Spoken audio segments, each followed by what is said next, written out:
নমস্কার বন্ধুরা, কেমন আছো সবাই? তো চলে এলাম আজকে আর একটি ব্লগ নিয়ে। আজকে আমার হলো লেজি ডে, মানে আমার জন্য হলো আজকে বিরক্তর দিন। ওয়েদারটা দেখছেন, শুধু সকাল থেকে ঘুম ঘুম পাচ্ছে আর বিরক্ত লাগছে সব কিছু। আজ বলতে গেলে সেরকম বাড়িতে কিছু কাজেও নেই, ও চলে গেছে ডিউটি, এদিকে আমি গরম গরম পাস্তা বানিয়ে একটু খেয়ে নিলাম। আজকে ভাবলাম কিছু রান্নাবান্না আর করবো না, জোম্যাটোতে কিছু খাবার অর্ডার দিয়ে দিয়েছি আর আমি সারাদিন ল্যাদ খাচ্ছি এদিক ওদিকে সেদিকে। খাবার অর্ডার দিয়েছিলাম, আসতে অনেক দেরি হচ্ছিলো, লাস্ট অবধি এলো, ভাইটা দিয়ে গেল আমাকে।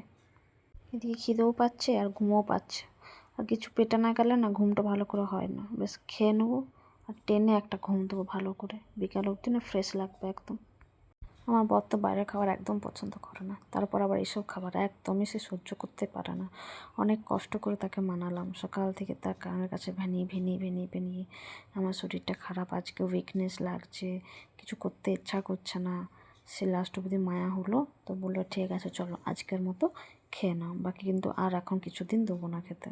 ও মানে মাসে একবার হলে ঠিক আছে, বাকি যে সপ্তাহে প্রত্যেক দিন বা 2-3 দিন ছাড়া ছাড়া বলি না, ও সেটা অ্যালাউ করে না। তো ঠিক আছে চলো, অনেক কষ্ট করে মানালাম, মানিয়ে অর্ডার করে খেয়ে নিলাম। আমার বর শ্রাবণ মাসটা মানে আমি শুধু সোমবারটাই পালি, বাকি দিনগুলো আমি নর্মালি খাবার খাই, আর ও পুরো মাসটাই পালে। এদিকে খাবার দাবার খেয়ে নিলাম, এবার তো চোখ ঢুলে আসছে একদম। বাস এবার ঘুমাবার আয়োজন করছি, সব কিছু দরজা জানলা লাগিয়ে দিলাম।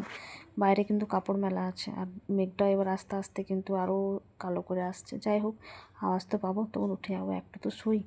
আর শুনলাম মানে ঘুমিয়ে গেলাম, আমি দেখতে পাচ্ছি না, যেন মাঝরাত্রি আমার জন্য এমনভাবে রুমটাকে সাজিয়েছি অন্ধকার করে, যে কেউ দেখলে তারই ঘুম চলে আসবে। বাস একটু রেস্ট নিয়ে নিই, বিকালে ফ্রেশ লাগবে।